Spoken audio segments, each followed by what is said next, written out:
आप अभी जाली अकाउंट्स की जिक्र कर रहे थे, तो आप ऐसे आपकी मुझे लगा जैसे बहुत सारी इन्फॉर्मेशन आपके पास है और वो आप बात करते करते रुक गए ज़रा थोड़ी देर के लिए। वो ऐसे लग रहा है जैसे आपकी सुपरविजन में आपके आपके अंडर ये सारा काम हुआ और आपने ये सारी जीआईटीज बनवाई और पकड़ी और सारा कुछ हुआ। नहीं, वो तो अगर आप उस वक़्त की सारी अखबारें अपनी जो स्टोरीज़ आपने की थी वही उठा के देख लें तो आपको याद आ जाएगा ना, आप ज़रा भूल गए हैं और कोई मसला नहीं है। वो तो जो चालान है, जो कोर्ट का रिकॉर्ड है वही उठा के आप देख लें, आपको पता चल जाएगा। आप देखें इफ्तिखार चौधरी साहब को बातें सुनाते थे आप चौधरी साहब, अब देखें अमीनुद्दीन खान प्रोफेशनल आदमी है सर, उसके अलावा मोहम्मद अली मज़हर साहब प्रोफेशनल आदमी है। प्रोफेशनल जजेस काबिल कबूल नहीं है, आपके अदलिया के पर काट दिए गए। जो जज बाहर निकलता था, जो सियासत की बातें करता था, वो आपको कबूल नहीं था, वो सियासी जज था। तो चौधरी साहब मुझे आप बता दें फिर न्यूट्रल जज कैसे अफोर्ड कर सकती है गवर्नमेंट?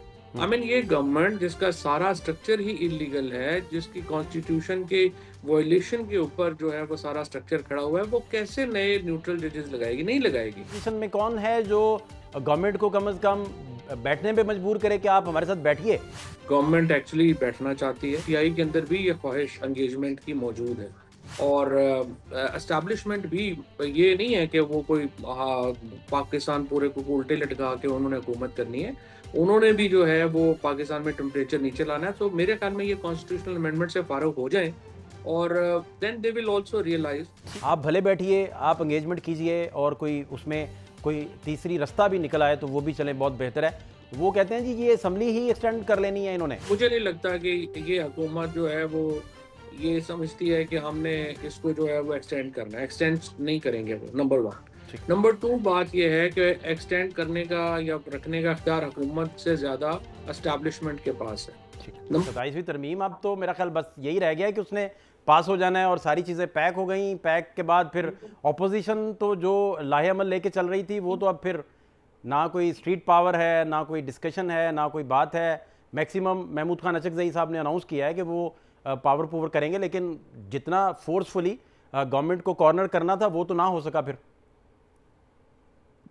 देखिए, ये जो कॉन्स्टिट्यूशनल अमेंडमेंट्स है ना, जाहिर है कि आइन के अंदर एक तब्दीलियां जब भी होंगी और एक उसकी अहमियत है। लेकिन देखिए ना, प्रॉब्लम पाकिस्तान का इस वक्त ये है कि जो पाकिस्तान की पॉलिटिक्स है उसमें बहुत ज़्यादा शॉक्स है।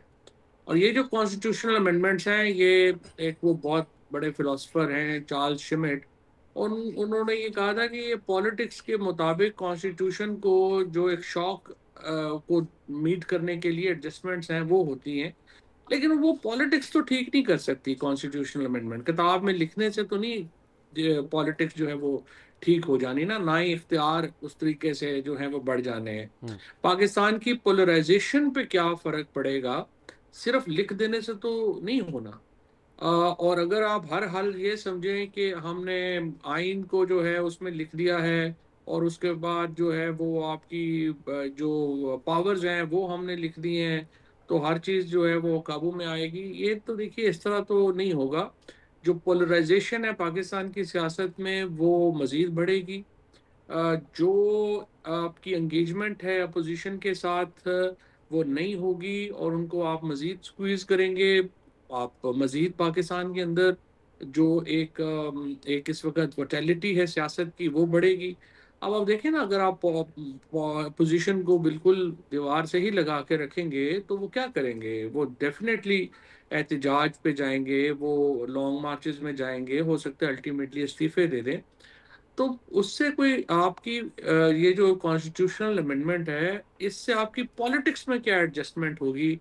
ये तो कुछ नहीं होगा। सो पाकिस्तान में अगर आप ये कहेंगे इससे कोई प्रैक्टिकली कोई बहुत बड़ा फ़र्क पड़ जाएगा हमारी मईशत के ऊपर, हमारी ज़िंदगियों के ऊपर, तो वो तो ऐसा कुछ नहीं होगा। पहले भी पाकिस्तान के अंदर 90 दिन के अंदर इलेक्शन होने थे, आइन के अंदर लिखा हुआ था, नहीं हुए। और उसके बाद इलेक्शन के ज़रिए पार्लियामेंट इलेक्ट होनी थी, इलेक्शन के ज़रिए नहीं हुई, फॉर्म 47 के ज़रिए हो गई और उसके बाद ये सब कुछ हो गया। सो एक जो प्रैक्टिकल आई वुड से कि जो सिचुएशन है पाकिस्तान के अंदर सियासत की, उसमें कोई बहुत बड़ी तब्दीली तो मुझे नज़र नहीं आती। खराबी ज़रूर होगी, कोई बेहतरी का चांस तो नहीं। बड़े फेवरेट हमारे पॉलिटिशियन है जी राना सनाउल्लाह साहब, वो कह रहे थे बेज़रर है ये, इसमें तो किसी का नुकसान ही कोई नहीं। आप कह रहे हैं कि वो पोलराइजेशन बढ़ जाएगी, स्क्वीज हो जाएगी अपोजिशन सारा। तो राणा साहब तो फरमा रहे हैं कि बेजरड़ है बड़ा, इसमें तो ऐसी कोई बात ही नहीं।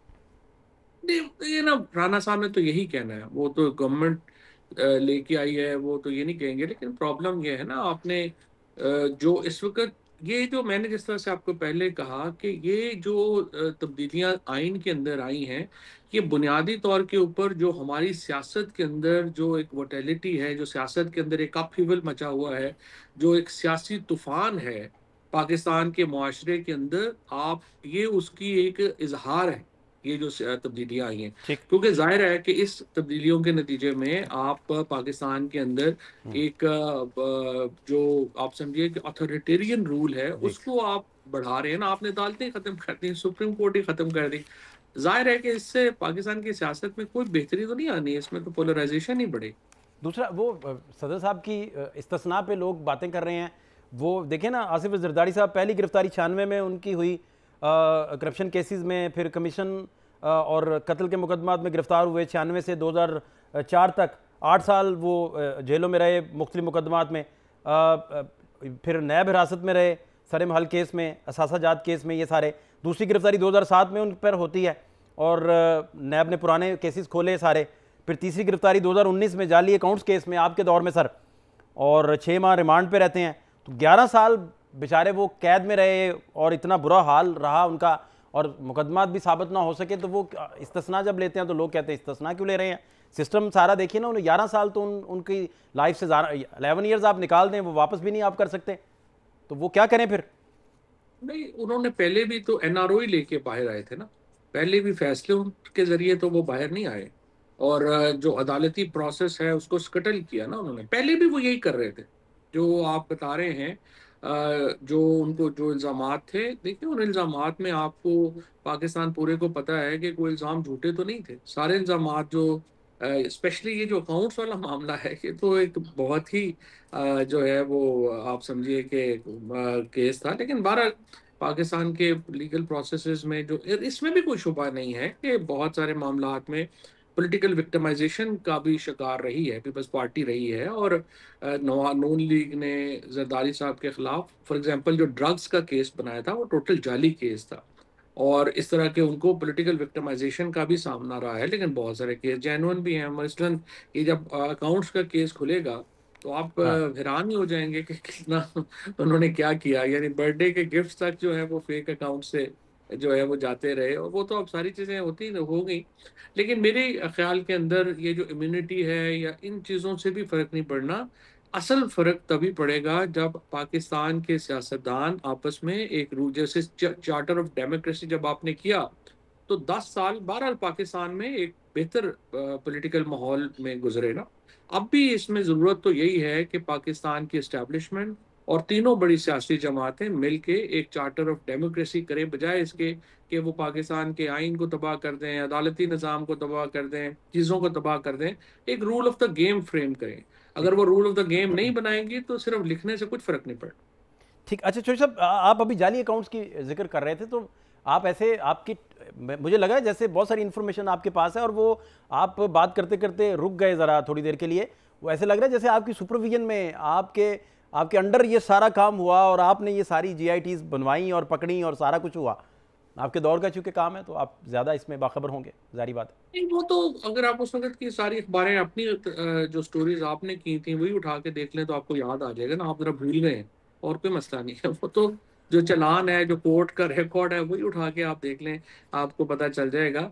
मैं तो खैर हमेशा इस नुक्ता नज़र का हामी रहा कि सिर्फ जो मजबूत केस हैं और चंद केस हैं वही चलाने चाहिए। और अगर मेरी बात भी उस वक्त भी मानी जाती तो शायद तलखियाँ इतनी ना होती, और जो सजाएं बनती थी वो सजाएं होती, जो नहीं बनते थे केसेस वो ना होते। लेकिन अभी भी जैसा मैं आपको अर्ज ये कर रहा हूँ कि हमारे पास ऑप्शन है। या तो ऑप्शन ये है कि हम ये जो अलाव जल रहा है इसमें मजीद आग लगाते रहें और हम अलाव मजीद बढ़ाते रहें।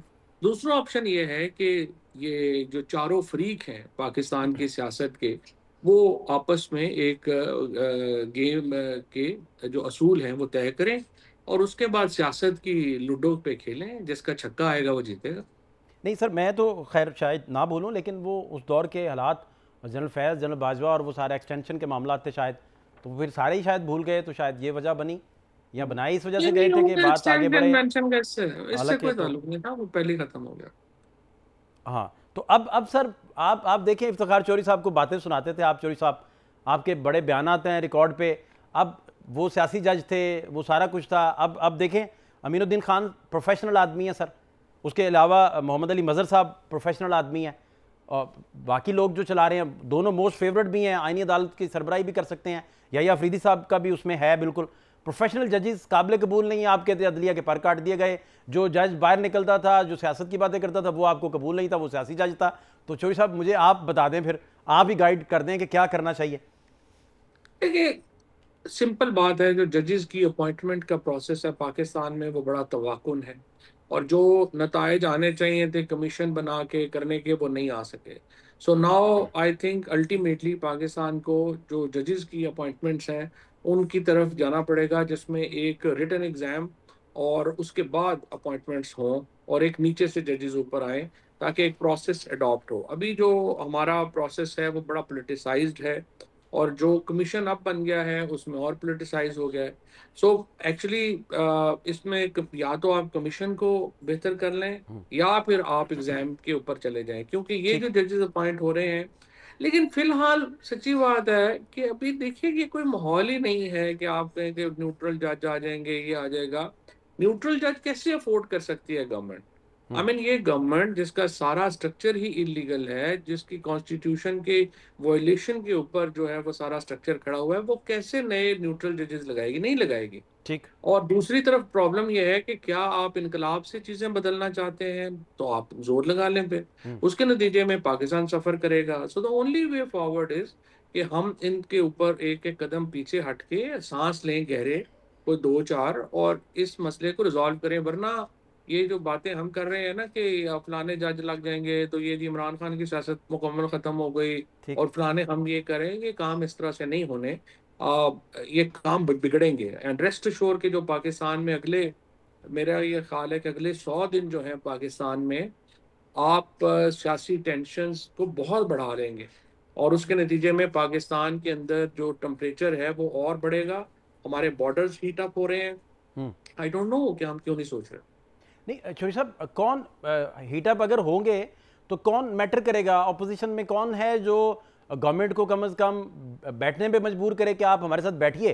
को इस हद तक बैठने तक भी वो राजी नहीं होंगे ऑपोजिशन के साथ, तो कौन मैटर करेगा? स्ट्रीट पावर किसके पास है, ये मुझे आप बताइए। कोई है इन्फॉर्मेशन आपके पास तो बताइए। नहीं, गवर्नमेंट तो रेडी है बैठने के लिए। गवर्नमेंट से जो हमारी मुलाकातें हुई हैं, इमरान इस्माइल, महमूद मौलवी साहब और मेरी, गवर्नमेंट एक्चुअली बैठना चाहती है। वो चाहते हैं कि टेम्परेचर नीचे लाने के लिए इकदाम हों, और आई कैन टेल यू कि मतलब हाईएस्ट पॉसिबल लेवल पे गवर्नमेंट चाहती है कि बैठें। और दूसरी तरफ मैं आपको ये भी बता दूं कि पीटीआई के अंदर भी एक जाहिर है कि उन्होंने अपना टेम्परेचर एक हैवी हाई रखना है, और चाहते हैं वो कि ये रखें। लेकिन पीटीआई के अंदर भी ये ख्वाहिश एंगेजमेंट की मौजूद है। और एस्टैब्लिशमेंट भी ये नहीं है कि वो कोई पाकिस्तान पूरे को उल्टे लटका के उन्होंने हुकूमत करनी है।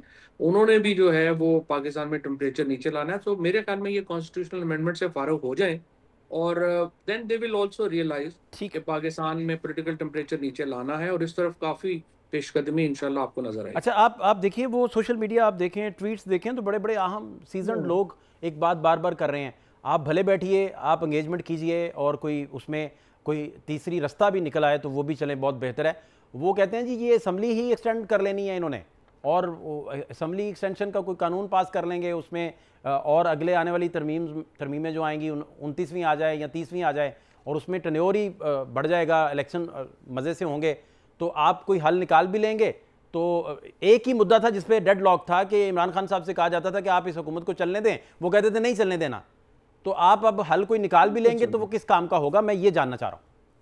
नहीं नहीं, ऐसा नहीं है। देखिए, पहली बात तो ये है कि मुझे नहीं लगता कि ये हुकूमत जो है वो ये समझती है कि हमने इसको जो है वो एक्सटेंड करना है। एक्सटेंड नहीं करेंगे वो, नंबर वन। ठीक। नंबर टू, बात ये है कि एक्सटेंड करने का या रखने का इख्तियार हुकूमत से ज़्यादा एस्टैब्लिशमेंट के पास है। ठीक। नंबर तीन ये है कि एस्टैब्लिशमेंट चाहती है कि जो इंटरनेशनल कामयाबियां हासिल हुई हैं पाकिस्तान को, वो ट्रांसलेट हों पाकिस्तान के अंदर। ठीक। और ये इतने जो हाई टेम्परेचर्स है उसमें ट्रांसलेट नहीं हो सकते। राइट। लिहाजा जो तीनों फ्रीक हैं, मैं इसीलिए तो आपसे कह रहा हूँ कि थोड़ी देर रुक के जब ठंडा सांस लेंगे और एहसास करेंगे कि नहीं इस तरह से मामलात नहीं चलते। ये तिकोन है ना, एक एक अपोजिशन है, गवर्नमेंट है, एस्टैब्लिशमेंट है। पाकिस्तान की सियासत की हकीकत तो यही है। तो ये तीनों जो हैं इतने ज़्यादा दस्तगिरबान नहीं हो सकते कि जो है वो उसको मुल्क को ही खतरे में डाल दें। ज़ाहिर है कि सारी जगहों के ऊपर पॉइंट ऑफ व्यूज़ होते हैं, एक हॉक्स भी होते हैं जो कहते हैं नहीं हम सख्त पॉलिसी रखना चाहिए, बट देन दूसरे लोग भी होते हैं जो कहते हैं कि नहीं इस तरह से नहीं चलना। तो आप देखते हैं एक दफ़ा एक पॉइंट ऑफ व्यू चल रहा होता है, दूसरी दफ़ा दूसरा चल रहा होता है। बट मुझे उम्मीद यही है कि अमेंडमेंट वगैरह वाला ये मामला ख़त्म हो जाए, तो ये इंशाअल्लाह ताला चीज़ें बेहतर होना शुरू हो सकती हैं।